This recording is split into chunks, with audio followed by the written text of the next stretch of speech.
To avoid awkward postures and the MSDs they cause, you need to set up your desk so you can maintain neutral positions while you're working.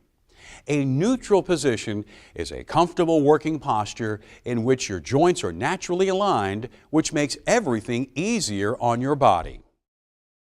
The first step in setting yourself up in neutral positions is to adjust the height of your chair.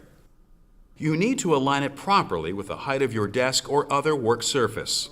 If your chair has no armrests, adjust it so that when you rest your forearms flat on the work surface, they form an angle between 90 and 120 degrees with your upper arms.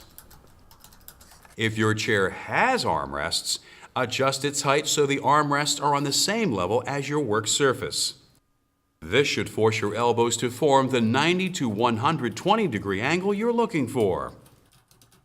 Your chair should also provide firm support for your lower back, hips, and thighs. Your thighs should be roughly parallel to the floor, your knees at about the same height as your hips, and your feet placed slightly forward. To prevent strain on your spine, the back of your chair should fit firmly into the natural forward curve of your lower back. This is called lumbar support. If you need more lumbar support than the chair itself gives you, you can place a lumbar cushion behind your back or use a pillow or even a rolled-up towel.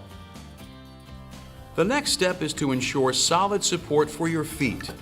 If your feet are resting flat on the floor after you adjust your chair, you're all set. But if your feet are not flat on the floor, you'll need to get a footrest and adjust it to fully support them. Dangling feet put a lot of stress on your spine, and that's a recipe for lower back pain. Next, you need to look at your computer. Let's start with the correct placement of your keyboard. It's crucial to preventing repetitive motion disorders like carpal tunnel syndrome and tendinitis. Position the keyboard so that your wrists are flat and your fingers rest comfortably on the home keys of A, S, D, and F on the left, and J, K, L, and semicolon on the right. The important thing to remember here is to keep your wrists flat. You shouldn't have to bend them up or down. Many keyboards are adjustable to help you with this, but you may find you'll need to use a separate wrist pad, or you can use a rolled-up towel if necessary. You may have to readjust the height of your chair slightly to get into this position, but it's worth it. This neutral positioning of your wrists relieves pressure on the median nerve where carpal tunnel syndrome begins. When you're keying, remember to keep your elbows close to your sides and type gently. Using too much force can be bad news at the keyboard as well.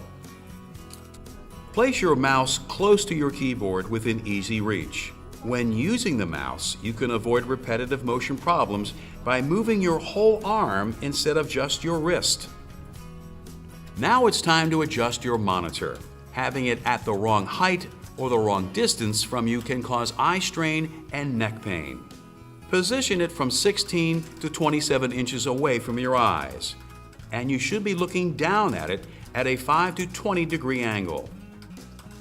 And here's a tip you'll appreciate when you're referring to other documents while you're using your computer. Always position a document at the same distance and height from you as your computer screen. That way you avoid the strain and fatigue of constantly moving your head up and down and refocusing your eyes. Maintaining these neutral positions should reduce physical stress and strain at your workstation.